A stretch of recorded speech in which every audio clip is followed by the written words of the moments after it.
So, I wanted to try an illustration walkthrough, and what better way to do it than a Lunar New Year painting that is 1 month late.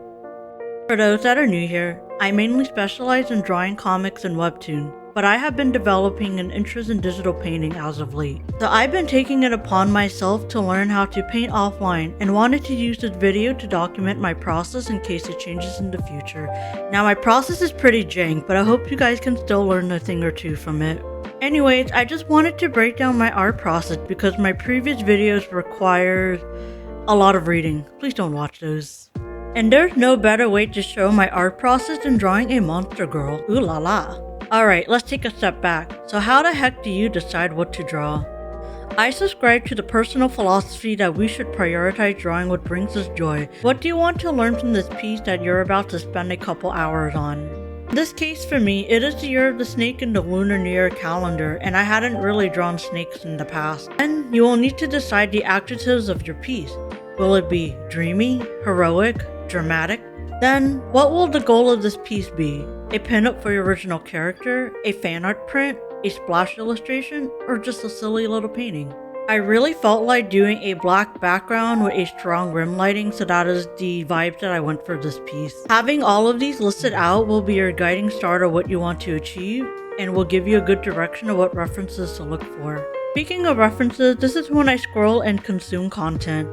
I know using Pinterest as an artist is controversial because of all that AI, but creating a board dedicated to your illustration is a good place to start.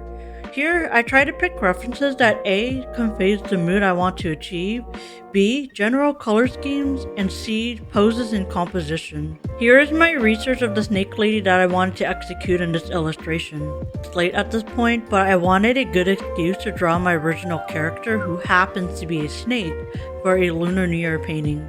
You can always change your mind later in the illustration process. Your ideas are never finalized until it's done, but the drawing isn't gonna paint itself, so let's go to the next step.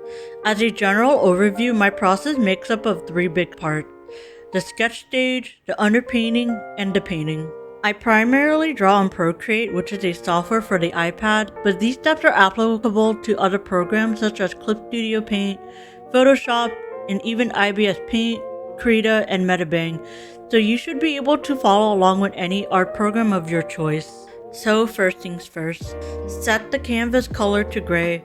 I'm actually an old person that gets prone to eye strain, so make the canvas gray so you don't have your cornea screaming at you at the end of your drawing. Next is sizing. There is no right or wrong sizing for digital art, but my standard go-to is 1920 by 1080 for landscape, or 1080 by 1920 for portrait. This is generally the same size as my computer monitor, and this is for posting on social media and not for print. If you're intending to post for print, please disregard this. And section 1, the sketch or concept stage, aka the noodle phase. I think the simplest way to go about explaining my process is showing my layers here. You'll have the gray layer as I mentioned before, and then you'll have the noodle layer. So here is the initial sketch layer. Oh god, that is terrible. For sketch layer, I'm still deciding the composition, the posing, character expression, etc. But because I'm doing more thinking than actual drawing, I'm just noodling about and it ends up like this. But the great news is that no one ever has to see this. I hope to never show my noodle stage again to save your eyes. During this stage, I'd also like to point out the importance of flipping the canvas horizontally. This helps me check if something is off proportionally or something that needs to be fixed. I used to be a non-believer and just draw until something looks white, but then I end up noticing something is off when I've already sunk a lot of time into the painting. So I urge you guys to flip your canvas regularly to fix the line art, since it will be the backbone of your drawing. I usually redraw the sketch layer a couple of times, 3 times in this case, but if you've seen my fantasy painting video, you can see the dramatic differences in each line art layer. Sometimes I even go as far as to redrawing it 6 times, and then we get to here. Admittedly, super clean line art is not something I usually get in one try, so I personally need to do this step a couple of times before I reach the final. As much as I wish I can just close my eyes and clean line art could materialize, that's just not possible. Alright, section 2, the underpainting. This step comes into 3 parts for me: separating the base color by groups, checking the values, and adding shadows. Don't worry, I'll go over these. The base layers are the flat colors of the image, so there is no shading, details, or lighting. I would be making decisions on the skin color, hair color, clothes, etc. If the character doesn't already have a design sheet, I would be experimenting with random colors to see what works. But because I do have a reference sheet to work off of, the skin and hair color is already decided. I'm mainly picking out the colors for the clothing and the snake at this stage. You can organize these layers however you see fit in your drawing, but I tend to hurt myself in confusion often that I just create a layer for every single subject. To simplify, I would fill the entire area I want colored. Then for each subject I want to color, I would create a new layer and then set it to clipping mask. This helps me not color outside of the area that I want colored, and it saves me time when I want to add effects later in the process. So in short, I just color this out like a coloring book.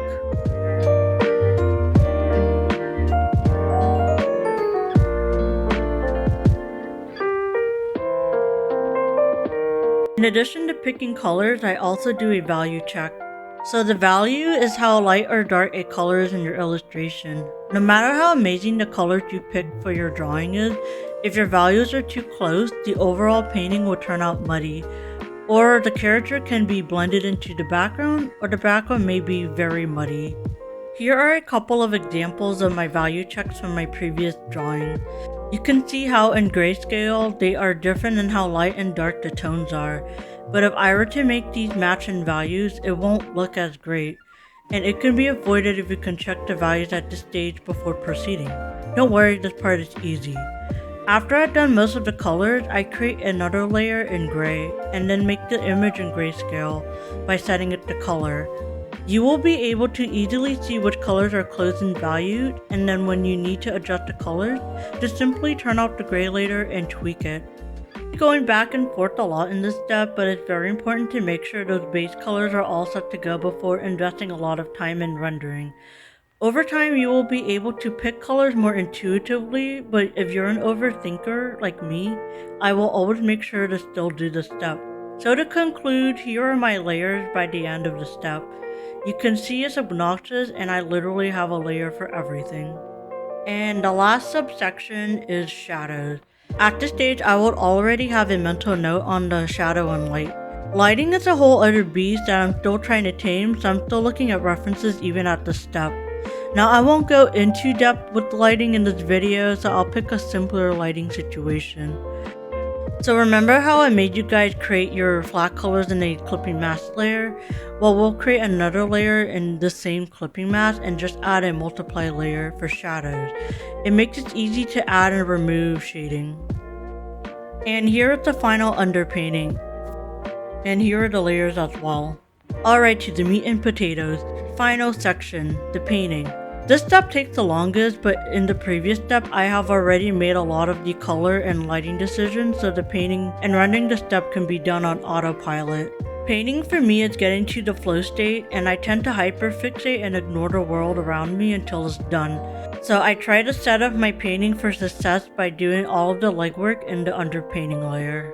The painting can be done however you like, but the additional checks I make are, as mentioned before, more value checks, flipping the canvas to check if something is off, liquefy or warp tool to fix the proportion, and create a fake sun to make sure the light and shadows make sense. So I'm rendering out the detail to give the flat colors more dimension. Here is a quick crash course on form.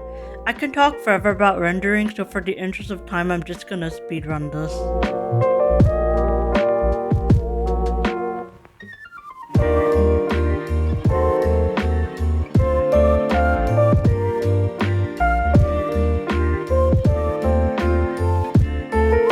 And lastly, I add effects.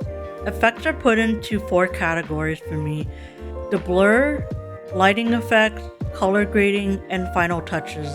The blur effect is deciding if you want which part of the painting stays in focus and which one stays out of focus. To put it simply, you want the main subject to stand out the most so that it wouldn't be touched by the blur tool. You can see from other well-known artists that they are also the fan of the blur tool. To create the blur effect, the tool that is used is called the Gaussian blur.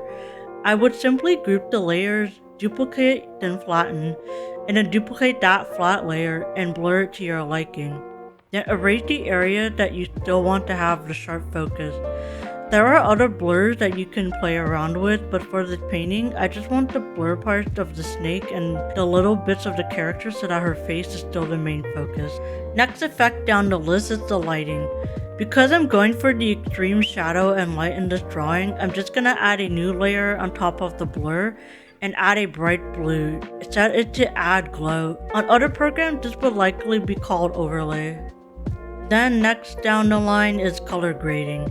If you are a newer artist, you can skip the step, but for the sake of time, I'm just using the tools to adjust the colors, whether it's adding more saturation, bringing out more of the blue, and adjusting the brightness. I can go on and on about this, and shoving this all in this video won't do it justice, so here's a cute little speed paint.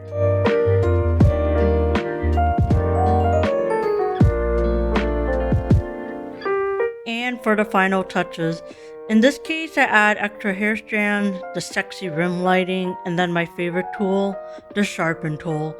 I tend to paint using softer brushes, so the sharpen tool helps bring back the hard edges. And after completing the image, I don't rush to post it online right away. I have the tendency to be hyperfixated in the bits and pieces of the painting that I sometimes don't even notice mistakes until way after. So I actually pause here and smell the roses or just go to sleep. Once I wake up, I do one final round of color fixes and effects, and here's the final painting. Oh wow, I'm actually pretty proud of how this turned out.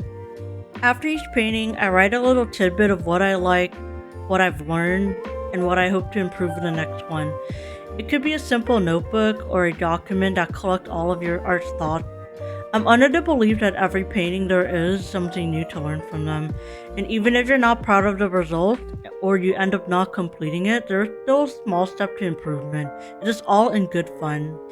I hope you learned a thing or two from my drawing process, and I hope these were helpful. I want to create more videos to go even more in depth with each step, so if you're interested, feel free to subscribe to make sure you're notified when those videos are posted. If you are still here, thank you for watching this video. I hope to see you in the next one, and wishing y'all a darn good day. Okay, bye.